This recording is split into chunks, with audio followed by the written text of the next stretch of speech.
Today is the 9th anniversary of our first date. That's actually the anniversary that we celebrate monthly, actually. More so than our wedding anniversary. So we thought we would tell you the story of our first date. We met on eHarmony, and our first date, take it away, Frugal Daddy, go ahead, tell the story. Yeah. Go ahead. I'm not one for talking on these things. I know, but this one's all you, baby. I'm letting you run wild with it. You can tell the story. Thanks for warning of me. our first date. So now I have to go all the way back. I was living 50 miles from you, or something like that. 40 miles from her. I'm not sure that level of detail is necessary. I did not want to go on eHarmony. My neighbor talked me into it, and she actually filled out the eHarmony, not the questionnaire. I filled out all the questions, but she signed me up with the age and size, color of hair. And the age that she lied. Yeah, she lied. She was off by 5 years intentionally. Mm-hmm. She said everyone does it, which... I don't do it. Yeah. I didn't lie. I would not have done it. Not at all, ever. Because, you know, you are going to meet the person. Yeah. Well, I didn't want to email or anything, and then she kept bothering me with emails. First of all, you emailed me like every day, say, please come and visit me. Oh my God, that is the biggest lie I have ever heard. You lying sack of shit. Okay. First of all, we're supposed to be talking about our first date because it's the 9th anniversary. Oh. Not okay, forget all that. all the conversations we had through eHarmony. I was not emailing him and I was not begging him to come meet me. I'm just getting warmed up. Because I don't even remember. I know, so you're making stuff up. Yeah. I did not actually want to meet him. I had just had a breakup. I was actually over the breakup. And I was feeling good. I was feeling independent. I was feeling strong. I was feeling happy. And I realized that I'm happier without a man than with one. And I don't lick my hand. That is disgusting. I didn't know how else to stop you. Gross.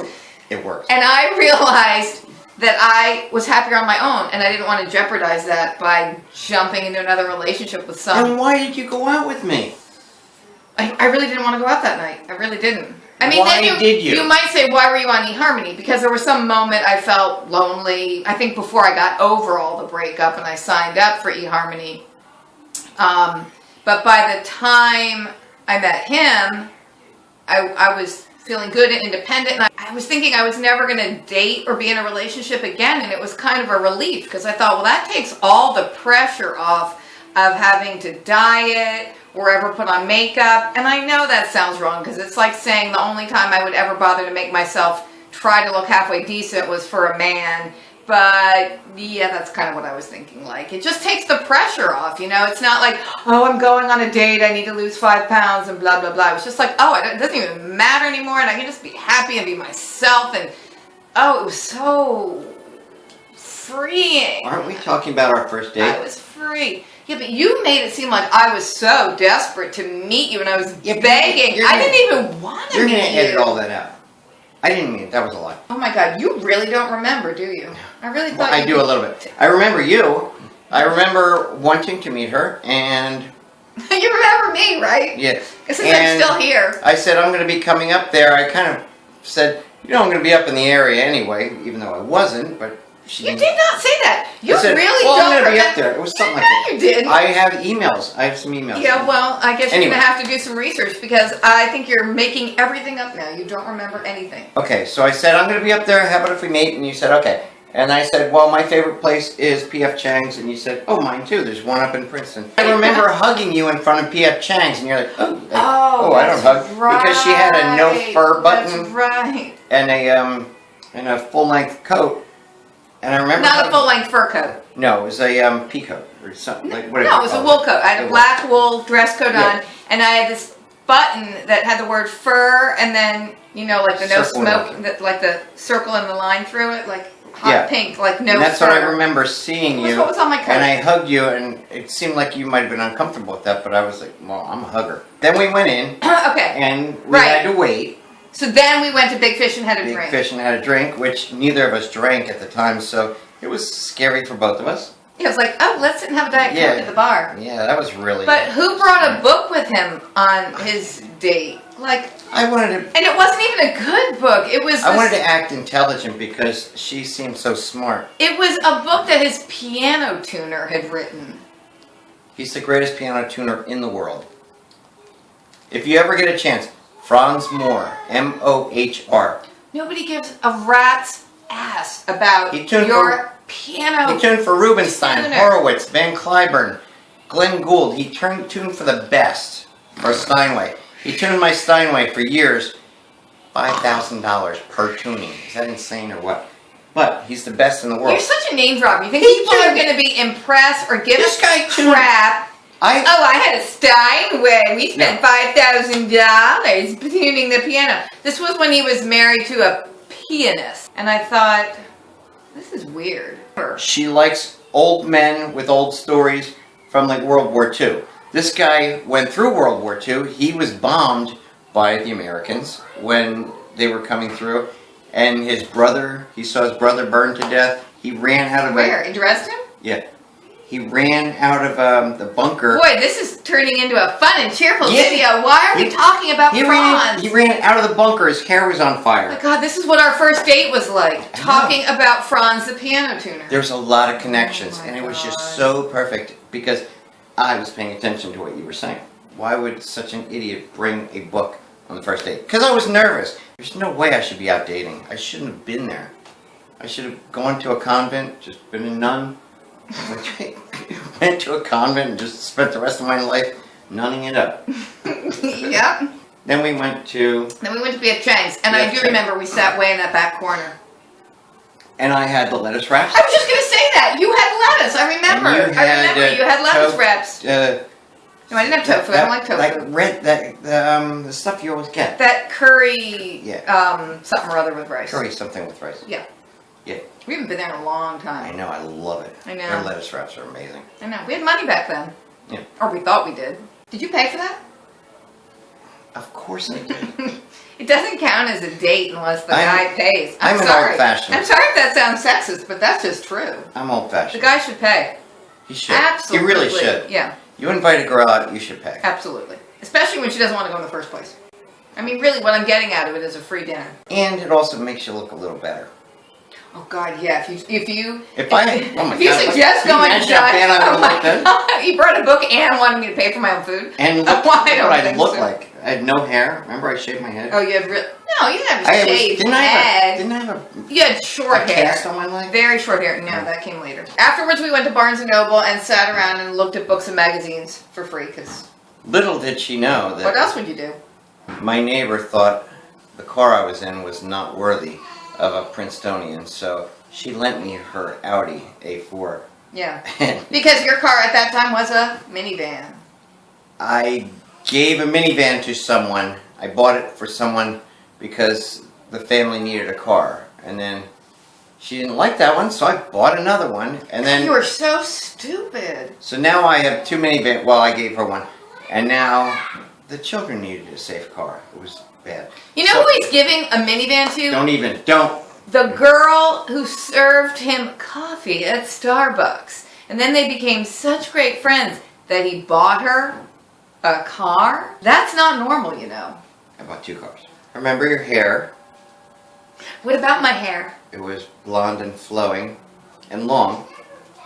And I thought, you have a really good, I don't know if it looks it now, but her hair, it actually looks like it's supposed to look like that color. Like, I couldn't tell if you dyed your hair or not. That's how good it was. Yeah, we all know I do, and I need to dye it now. Saying, my dark roots are 40-some years old. It looked very natural. It was amazing. I meant to be blonde. Yeah. The universe screwed me over a little bit when my hair got darker. Talked about your daughter being a Wiccan. Did we talk about her being a Wiccan? Yeah. My older daughter was in about 6th grade at the time, and she was a Wiccan at that juncture, and she was having this kind of overnight thing at the local library. I had to look up Wiccan. You didn't know what that was? Why would a normal human know what a Wiccan is? Why wouldn't you know what that is? Comment below if you know what a Wiccan was. Everybody knows what a Wiccan is. It's common knowledge. For Wiccans, I bet you get no comments. Oh, I bet everybody knows what a Wiccan is. Nobody does. Stop trying to make me as short as you are. I'm not sure. I'm taller than she is. No, he's not. I think on our first date you told me the story of your appendicitis. And one of our beloved viewers has just had an emergency appendectomy, Teresa. So I think we should tell that story too. Tell the story of your appendicitis. Go ahead. Senior in high school, I think I was getting up to go to school. I felt these really bad pains, like unbelievable. Teresa can know exactly what I'm talking about. And it was amazingly painful. And I said, Mom, I gotta go to the hospital. Oh, where is it? Oh, it's probably appendix. I said, yeah, okay, let's go. And she said, well, wait a minute, I have to wash my hair. So she had to do her hair, before taking him to the emergency room. Because she knew everybody. For his emergency appendectomy. And yeah, she had to make sure she looked good. When I got out of surgery, the doctor came to visit, and he said, that's a good thing you got here when you did. The appendix actually burst on the table, and I had to take out some of your intestines with it. Like, oh, good. So, like 10 minutes earlier, I'd have been fine. Mm-hmm. Yeah. We had to do our hair. Yeah. I've never had appendicitis, but I've had gas pains that I thought were appendicitis because they were so unbelievably painful. You know, I believe that it is the loss of that intestine that has led to your weird digestive situation that you have now that you think is normal, but is not. Just think about this all. It's a little unseemly, but... Yeah, think about it. Picture this. Picture this.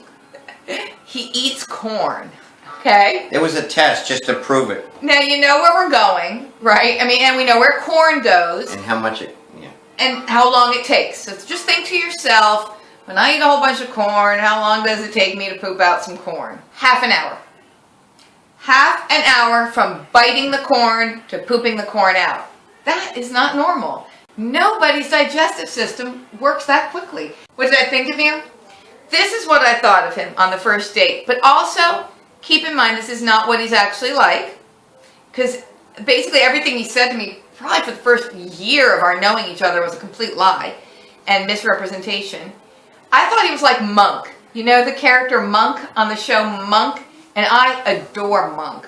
I love Monk. And I thought he was very monkish. And I was happy to meet Monk. I didn't really want to date Monk. I just thought, oh, this poor guy, he's so pathetic. He needs a friend. And I remember telling my older daughter when I picked her up from her library thing, like, she said, you know, she asked how the date was. And I'm like, it's okay, but he's kind of like Monk, but he really needs a friend. Like, he's pathetic. Didn't I tell you I was in Mensa or anything? Probably. Like 6 times, yeah. I think you had already told me through emails that you could fix anything. Yes. I remember that because I thought, well, that's handy. You acted like somebody who was so shy and awkward around a girl. You've been married many times. No. Bluebeard. So what did you think of me other than my dyed hair looks fairly natural? I thought you were a hippie. Because I had the no fur button on my very conservative long black wool coat? Yeah, and you're in your mid-40s with long hair instead of short hair. Most women have short hair by then. I am one to have the age-inappropriate hair. Funny, honest, no filter. No Just filter. Say whatever comes to your mind. Like the older lady on Golden Girls who had the stroke. All right, so we had our fabulous date and we said goodnight, shook hands. Yep. Went our separate ways. You had a firm handshake. Yeah, I do have a firm handshake. It's true. You probably didn't. Ow! That wasn't... Look at my fingers. All right, so I left. I thought you were monkish, and I thought I do not want to date this person. Really? I just said that a few minutes ago. Yeah. You don't want to date me after meeting me? No, I thought you were pathetic. You were too... Nice. No. No, not enough time had passed since you had split from your I know. That's all I talk second about. wife. And all, yeah. Talk a lot about his second wife for the first 6 months we were dating. Until I finally said, you know, Get out of here. I probably I'm sick of it or get out of here. Yeah, I could probably stand you to stop talking about the wonderful beauty queen pianist. I really didn't want to date either, you know. Well, then why did you keep coming over to my house night after night after night? Because that's what you're supposed to do. Literally, he just would drive the 50 miles, day after day, night after night, basically moved in after 2 weeks. And I remember my daughter saying, is he ever going to leave? What is he doing here? And I was like, I don't know. I don't know how to get rid of him. I don't want to hurt his feelings. What do we do? And now, 9 years later, here we are. Once he had glommed onto our life and we couldn't get rid of him, I never realized how many broken things I had around my house and in my car, because he's Mr. Fix-It. He just started fixing things like crazy. Like, oh, I fixed the starter on your grill, and I fixed the blah blah on your clock, and I fixed I took the bird out of your filter in your furnace. the dead bird. Doesn't get better than that, does it?